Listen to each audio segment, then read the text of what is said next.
It's interruption marketing at the end of the day. Because when people think it's about an ad, now they think it's about an algorithm. They try to complicate everything and they forget they're talking to humans. You're listening to Brainwork Framework, a business and marketing podcast brought to you by focus-biz.com. Welcome back to another episode. With us today is a very special guest, Sarah Sal, who is the Facebook and LinkedIn ad specialist at Hootsuite. We're going to be talking all about Facebook ads, copy, conversions, ROI, and all the fun stuff that go into building your business and your ad. Sarah, so excited to have you here. How are you doing today? I'm good. It's a pleasure to be here. Absolutely. So we always like to ask our guests, how did you even get into this line of work? What you're doing before, and how did that prepare you for what you're doing at Hootsuite now? By a big coincidence, because my background is applied mathematics and computer science. And today I appear on some of the biggest conferences in marketing, copywriting. I have my name in some of the biggest copywriting blog like Copy Hacker, Copywriting Club, etc. I used to be very bad at writing. It used to be way easier for me to write 5 pages of mathematical formula. But you asked me to write 5 sentences. My mother tongue is French, so I studied in French, right? And I would mix things so badly that the reason I studied computer science and mathematics is like, gosh, I would not need to write a single sentence. I just speak to the machine. Numbers make more sense, right? Sure. Different language. Exactly. If you ask me, I would say grammar, spelling, it's a social construct. It is. Yeah, it is somehow. So let's say I was good at mathematics. The French teacher hated me and I hated her. Okay, hate is a strong word, but we didn't like each other. That's a better word. And then after university, I did a master in applied mathematics. I wanted to do a PhD. And I realized I love mathematics. It's meditative. It's calming. But I didn't like the job opportunity. I liked the topic, but I didn't like the doors it opened. Then I started working computer science, and I used to work with different APIs. So I would work with an API of a hotel reservation and look at a train reservation and look at something else and mix them together to build apps. And then Facebook API opened up, and I'm like, this is a really big opportunity. So I started learning it. And I even went to some hackathons, some in London, some in Berlin, where I built an app that would personalize the shopping feed from an Etsy store based on your Facebook, based on who you followed on Facebook, like company pages, and it won some awards and so on. And then one thing led to another. I started learning about marketing. And then I started learning about marketing, some of the best. I mean, back then it was Perry Marshall who had the best-selling book about Facebook ads. And one thing led basically to another. I started learning about copywriting. Let's say, for example, the best would be Joanna Wiebe, email marketing research. And before I knew it, I just shared what I did. So I would be in private community. And this is what I did. This is the result I get. Not even hoping it would get me anything. And before I know it, people were contacting me and said, hey, I'm sick and tired of trying to make Facebook ad work for me. Can I hire you? And it happened that I was very active in John Loomer community. He's one of the best experts in Facebook ads. Somebody who worked at Ad Espresso contacted me and said, I want an expert. Many people say, I am an expert. But no, I've been reading what you write for years. When people ask a question and you just share your opinion, I know you know your stuff. And so I said, do you want to work with us? Sure. They were like the biggest store for managing ads after Facebook themselves. And they got acquired by Hootsuite. And I've been doing coaching for their enterprise client, which means over the year, I audited almost 1,000 Facebook and LinkedIn ad accounts, which basically I see what nobody else see because I could see everything across geographical, across different industry. Somebody might do something in the fitness industry and I see something in a B2B industry. Maybe this company need to learn something from that other company. So it's basically a long rambling to say you just go through life. You don't know where you'll end the next. Absolutely. And it's a testament to starting in one area and to expand on your skill set and your expertise over time. It's an incredible journey. Sometimes we all fall into it. We don't expect it, but suddenly we're learning about new things that we didn't expect before, but adds to our whole line of experience and what we do and how we help people. So now you have this unique experience and insight into ads. And this is something that a lot of people are mysterious about. Either they've tried them and either had a little bit of success or it was a total failure. What are you seeing in the trends and the data? What should people be focusing on when creating their ad? It's interruption marketing at the end of the day. Because when people think it's about an ad, now they think it's about an algorithm. They try to complicate everything and they forget they're talking to humans. I say, forget it's an ad. Imagine you go into a coffee shop and you're interrupting a perfect stranger. The way you interrupt the perfect stranger, would that person be interested in what you're having to say? Or would that person go, leave me alone, right? People think it's all about the targeting. And I could tell you social media targeting is not that good with the exception of LinkedIn, because you're not going to put fake job title on LinkedIn because all your colleagues and so on are seeing it. And people are marketed. They tend to go to a coffee shop, tap somebody on the shoulder and say, would you marry me? And when the person say, go to hell, they go to the next coffee shop. And then let me try a coffee shop in another city. I just need people who are desperate to get married. Imagine you help people pay less taxes. And you just having a conversation with a friend said, I almost overpaid my taxes by 20%, which would have been $100,000.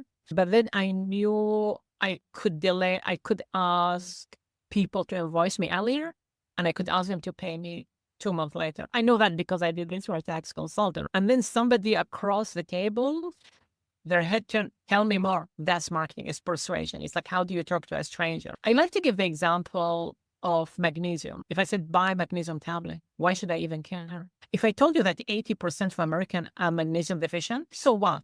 Now, if I told you it causes insomnia, fatigue, depression, and you had a bad night's sleep, now you're paying attention, right? So it's like, how do I talk in a way with some fact, with copy and using storytelling that I'm grabbing your attention, basically, keep telling me the story, please don't stop talking. And then afterwards, you have 10 questions for me because how interesting it is. Yes, absolutely. And I wouldn't say it's a new approach, but I don't think a lot of businesses are focusing on this type of marketing, creating an ad that really doesn't look or feel like an ad. That was a perfect description on how we present the pain point solution and how we even drum up this topic. So we know targeting isn't as effective, but it still could maybe work. LinkedIn's a little more focused on that, but I think they both serve different audiences and maybe different price points too. I feel LinkedIn is known for being B2B, and B2C would happen more on Facebook, or it's just a different audience. How would you determine using one or the other or both for a specific campaign or business? You could do both. I like to say that marketing is dipping your toe into the water. And I could have done 100 campaign, and the 101 campaign would surprise me. So if companies can afford it, they say, try Facebook, try LinkedIn, have them fight each other, and the one that gets the best result or the best ROI win. Of course, one should be able to target. So I used to do a lot of B2B marketing on Facebook.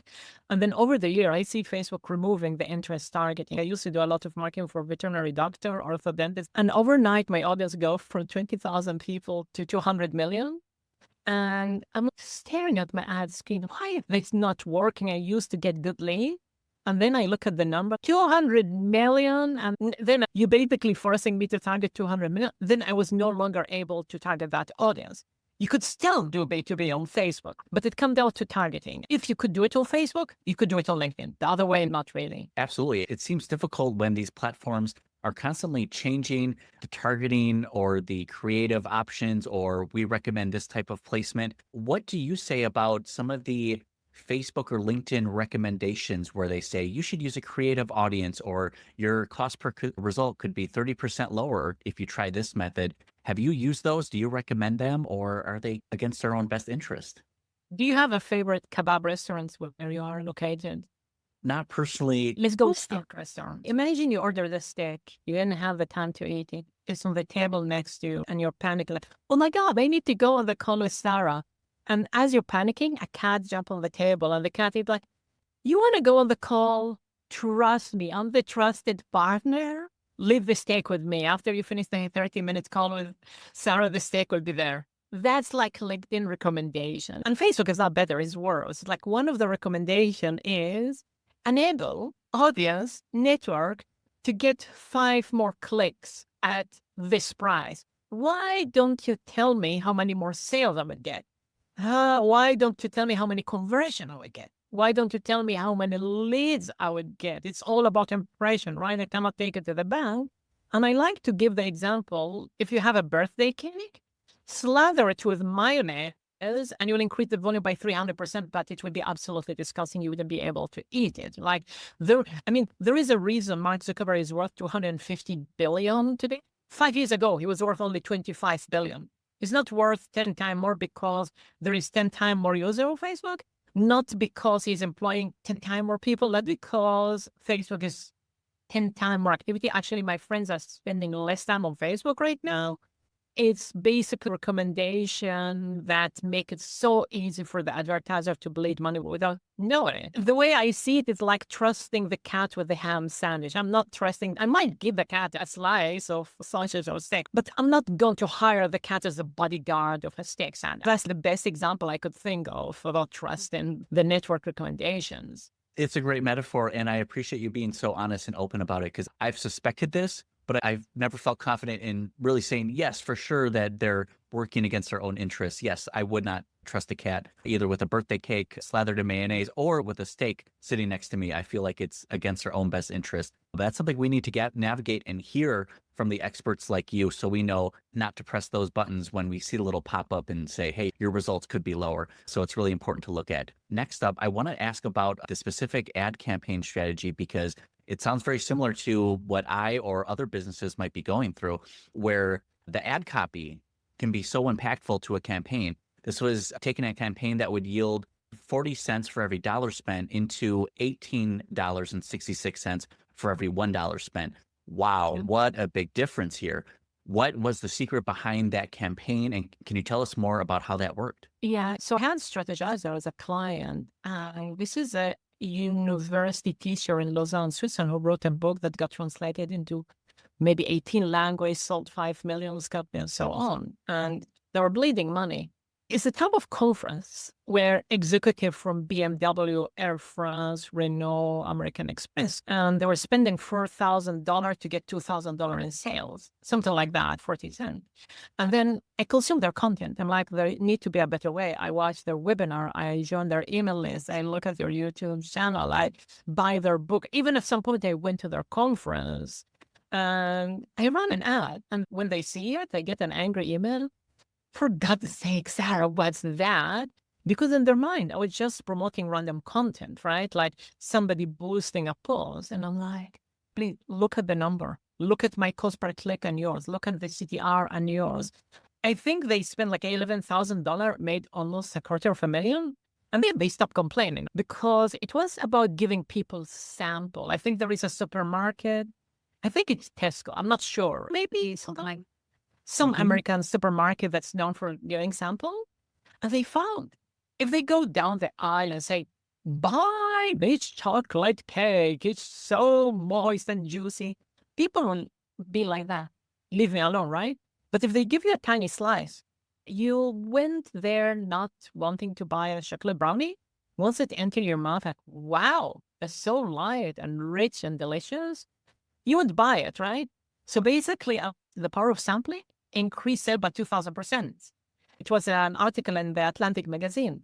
And I applied the same thing to the marketing, where that actually, you remember when I said I hated copy, I don't know how to write. 90% of good copy is 90% listening, reading, digest information, only 10% writing. You're not writing copy, you're assembling it. And by consuming the content of that client, and each time like, wow, that's good. That's an amazing story. That's an amazing result. I turned it into it increased sales hugely. And I was at the conference after I got them the $250,000 of sales. I said, can you invite me to the conference? And basically I was taking note. Each time they have an aha moment, I would write it. But I was talking to people, and somebody who created a big company, the renewable energy, said, I wanted to go to the conference. Then I forgot about it. Then I was not sure. For $2,000, I could go to a really nice holiday. But then I kept reading all those stories about the amazing result the conference will help me get. I'm like, sure, take my money. So that can demonstrate how this persuasion and real storytelling impacts us psychologically when trying to make a decision whether we buy something or not, and what kind of holds us back. Exactly. It's not about screaming at the person, because if I said, are you suffering with, it sounds like an ad. Now you become defensive. Now if I said, Let me tell you about James, who was magnesium deficient and was depressive. And even without knowing, he was screaming at his 3-year-old daughter. And the moment we gave him pure, high quality magnesium, he slept like a baby. He no longer suffered insomnia. He's no longer in a bad mood. People said, "What happened to you? You're always smiling," right? No, in your brain, you're like, "Oh, that's me. Did somebody steal a page did somebody break into my house and read a page of my diary?"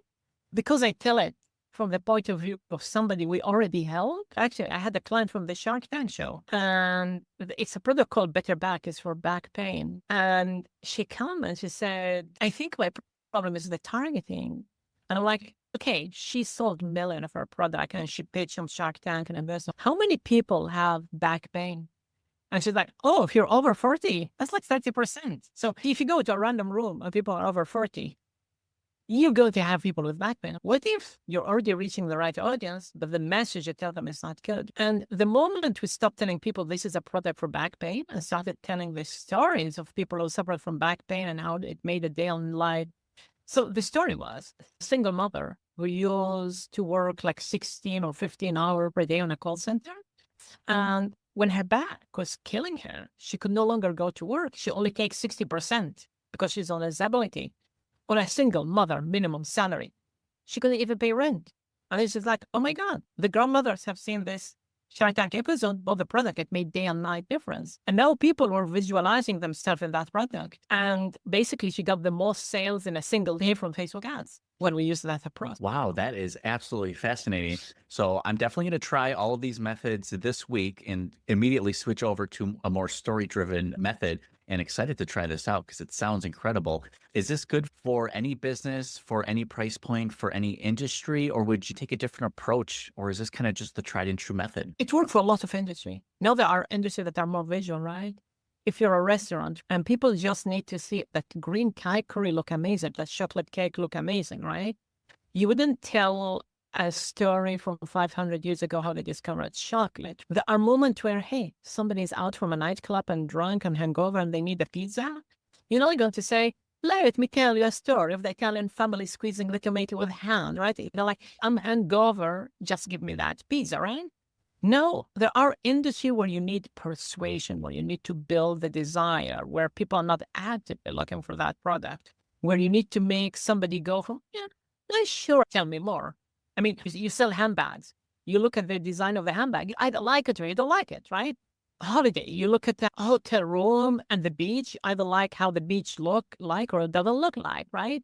Not much you could do other than have an amazing photo. Now you have a conference. You're selling software. You're selling coaching. You're selling health product, which I did a lot of them. You're convincing people you can help them lose weight, get in shape, fix hormonal imbalance, get a better career, etc.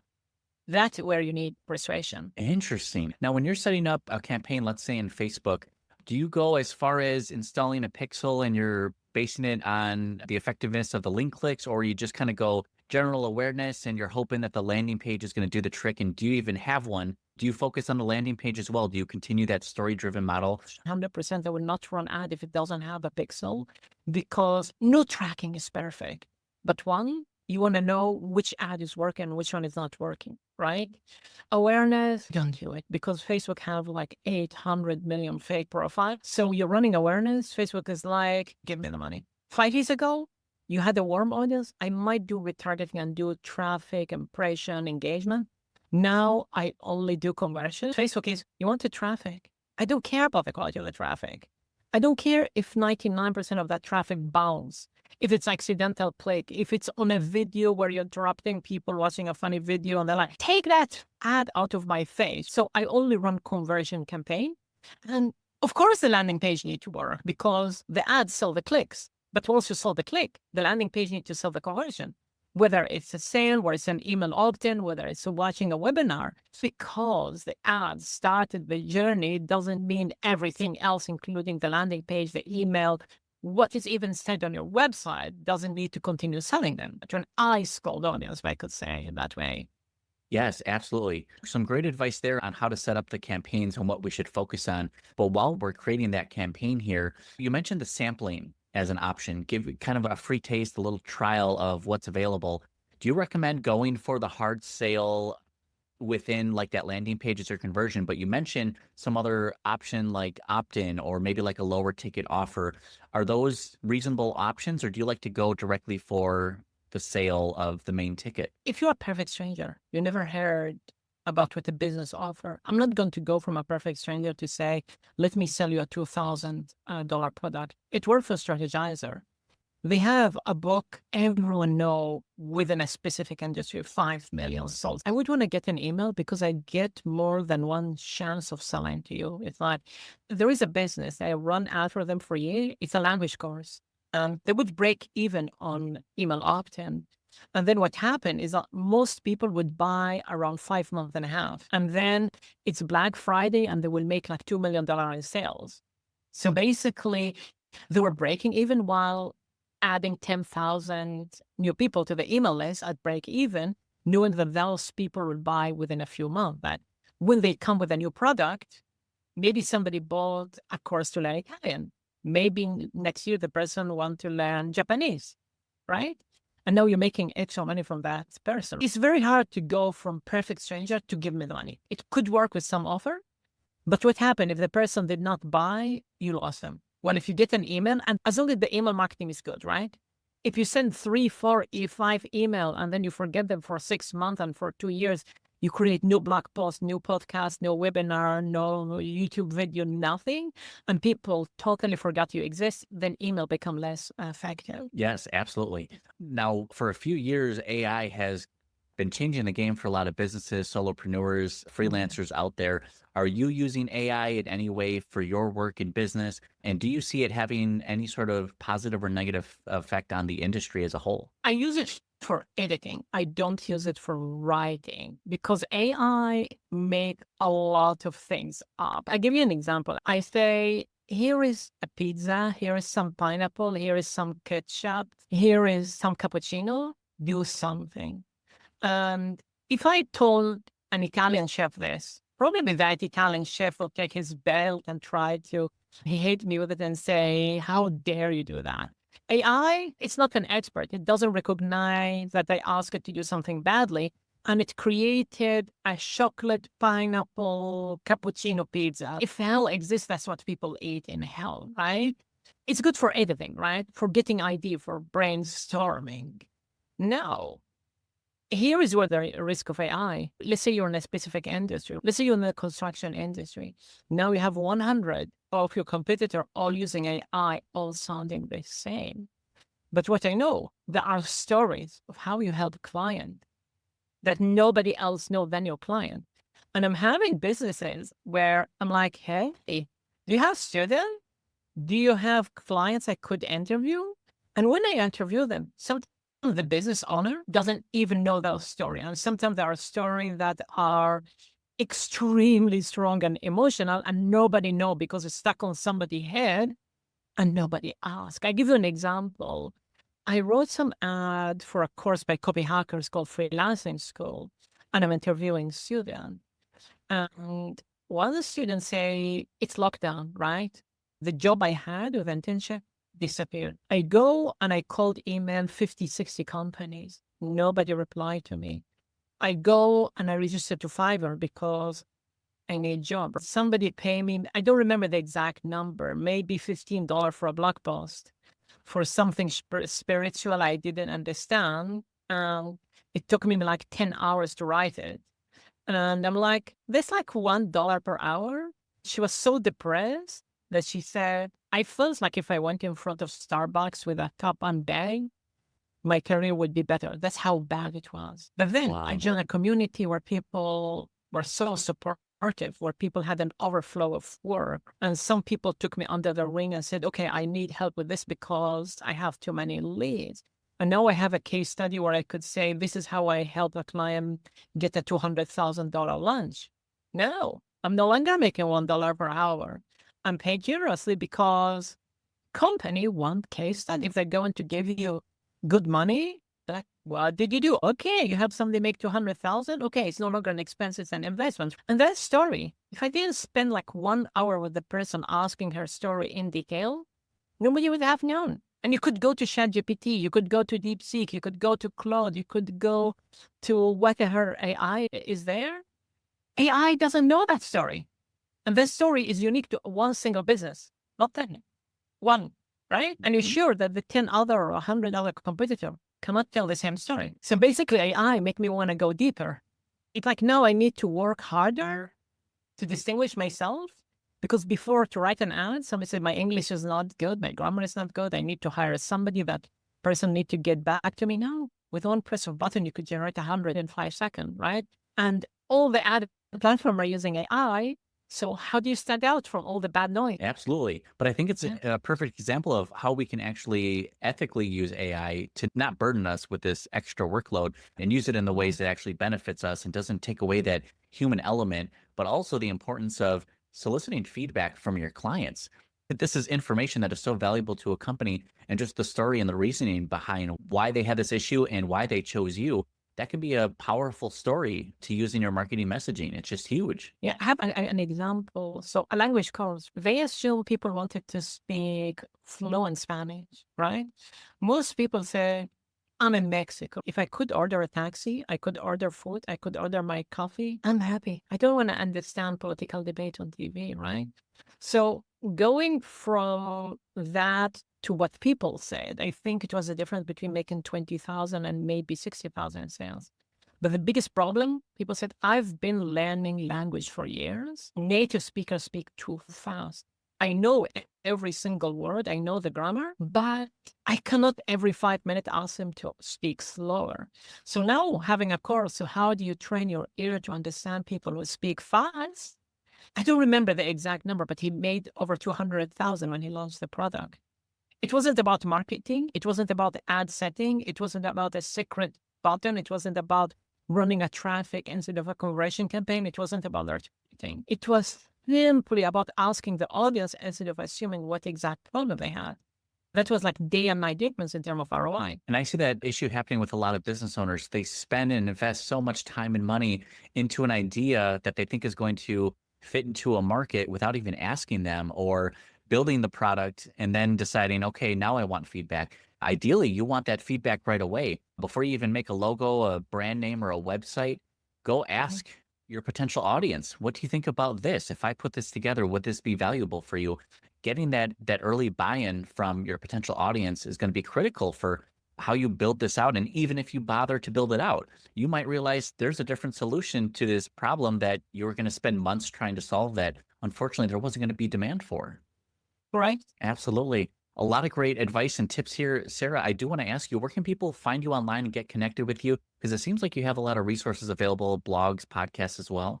My website. So just Google my name, Sarah, with an H at the end. S-A-L, or Sarah-Sal.com, and that's my website. And if you're on that website, you'll find me on LinkedIn, you'll find the different blog posts I have and so on. Very nice. And we'll have all those links available down in the show notes and the description for everyone to get connected. Now, Sarah, where do you think ads are going to be going in 2025 and beyond? Are you kind of foreseeing a different trend taking place, things that we should kind of be aware of as we're going into 2025 here? Not really. Actually, another podcast asked me what is something that worked today that didn't work 6 months ago. How about I tell you what worked 100 years ago before social media even existed?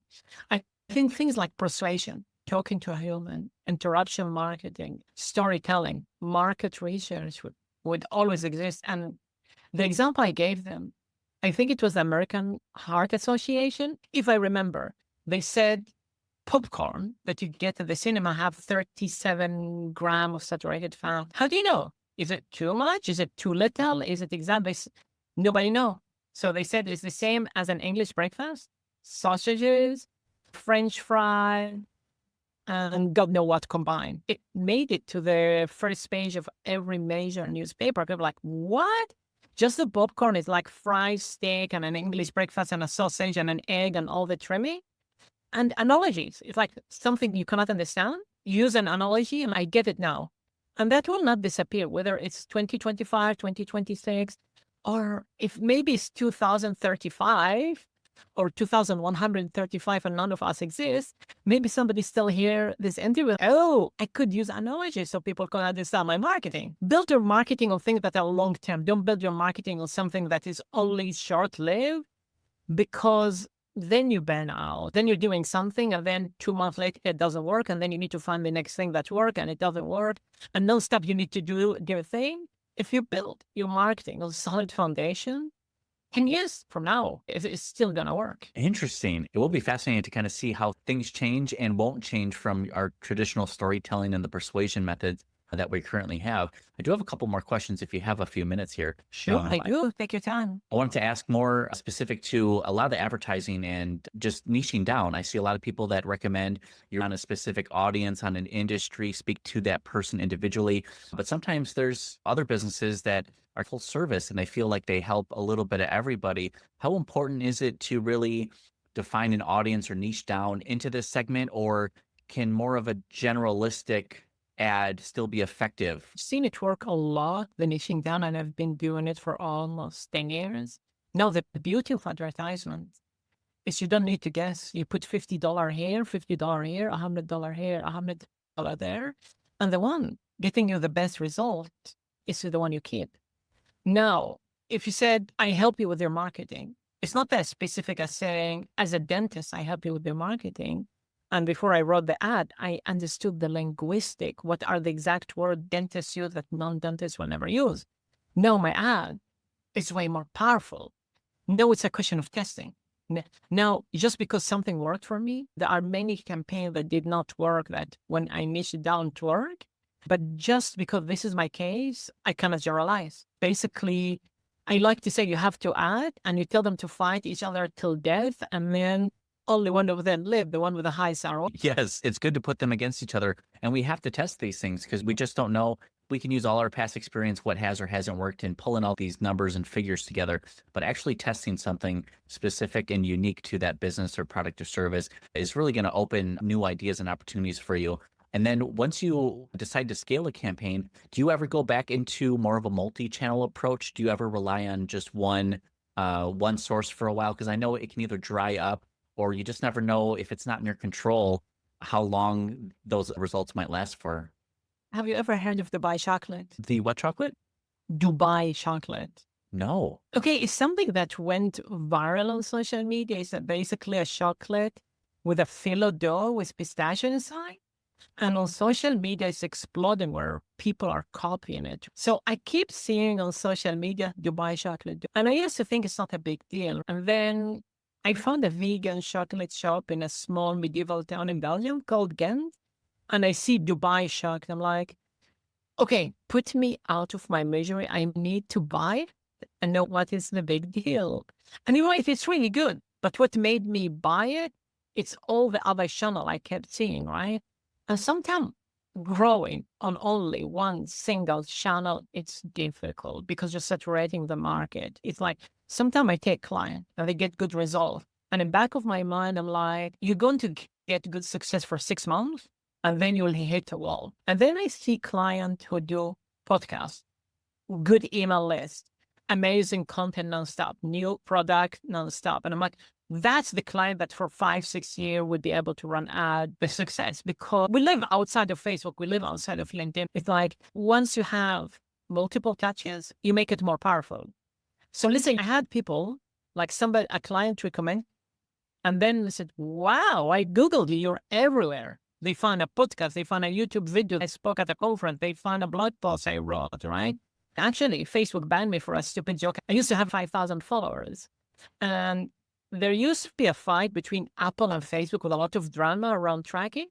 And then I wrote in a blog post, I said, Facebook and Apple are like two drag queens fighting for the last lipstick on earth. It was on a Saturday I published that blog post. On Sunday, I could no longer use my page, my fan page.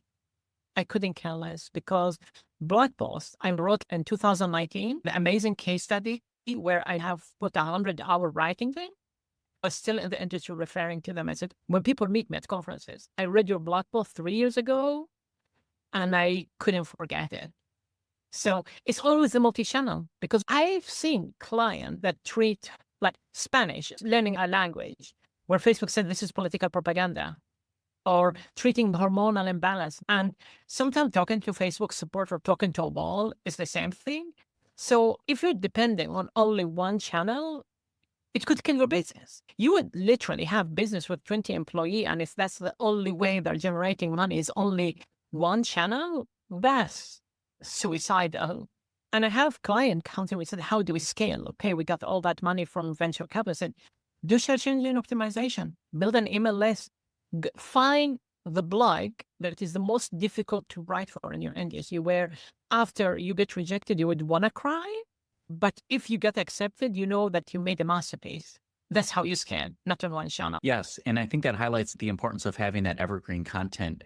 Blog posts from 3 years ago are still showing up in search results. People can't forget them. They're still finding them. This is that type of all-encompassing approach I think a lot of businesses should be focusing on. One, it just different channels of revenue, and they help complement each other. The Facebook ad can get the click and get them to the page to find out about you, but the YouTube videos and the podcasts and the blog posts are going to help tell more about your story and how you help them. And that's everything that helps them just be more invested into your brand. Once they start consuming that content, you don't want them to leave, because that's when they're going to a competitor. We have time for another story. Yes, please. So there is a dentist that come to me asking for help. Her husband is a dentist that does dental implants. And during the day, she does the marketing of the competitor. And she's like, Sarah, I copied the targeting. I copied the ad copy. I copied the landing page. I copied everything. I don't understand why my boss is getting amazing result and I'm not. I'm like, can you go to Google, type your husband name and type your boss name? Her boss name was to be found everywhere. Her husband not. I might see an ad, right?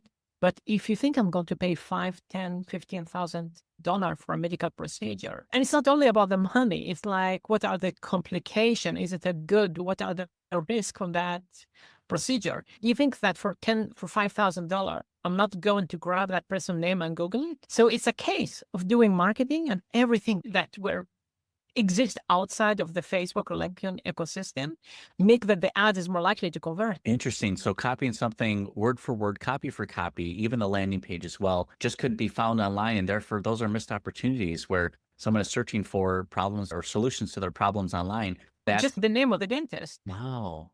It's like, imagine there is a hotel and you go on a honeymoon. The hotel costs $5,000 per night.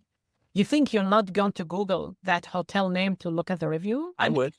You have a lot of people on YouTube saying, I love that hotel. And it's the same thing for a dentist. Like the boss was found everywhere. He was found on YouTube, on podcasts. He had amazing blog post content that made people say, okay, I'll open my mouth. And when I open my mouth, I give you $5,000 and I let you sedate me, and knowing that for the next 3 hours, I don't know where I am. Yeah, for a medical procedure costing $5,000, people will Google your name.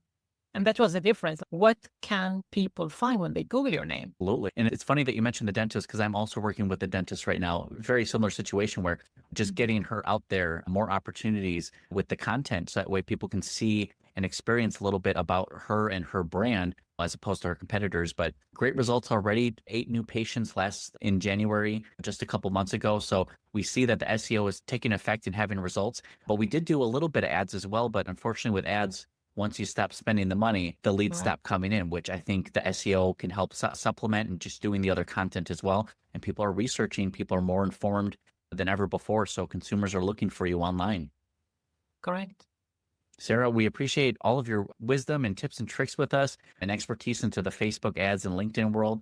Very exciting stuff. We appreciate everything that you shared with us today, and really looking forward to everything that you're doing, and excited to stay in touch with any of the cool updates from your blog and everything. Sure. Same here. Thank you so much. Okay. It's my pleasure. Take care.